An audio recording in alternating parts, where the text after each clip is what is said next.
यहाँ के मौजूदा विधायक के पास अगर कोई जाता है काम करने के लिए, लिस्ट तो लेकर आए कि तुम्हारे गांव से मुझे वोट नहीं मिला।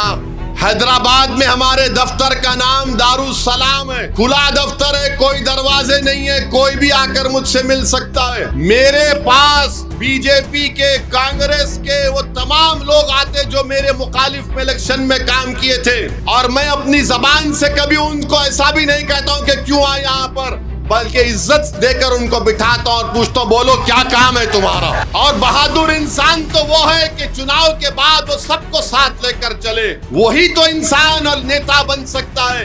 अरे बीजेपी के लोग मेरे पास आकर अपना काम करा कर जाते हैं, और वो मैं अपना काम कराकर मुझसे कहते हो इसी साहब काम तो हो गया मगर चुनाव में मुकाबला करेंगे। मैंने कहा कि प्यारे तुझे मैं शर्मिंदा होने नहीं दूंगा, फिर हराऊंगा मैदान में।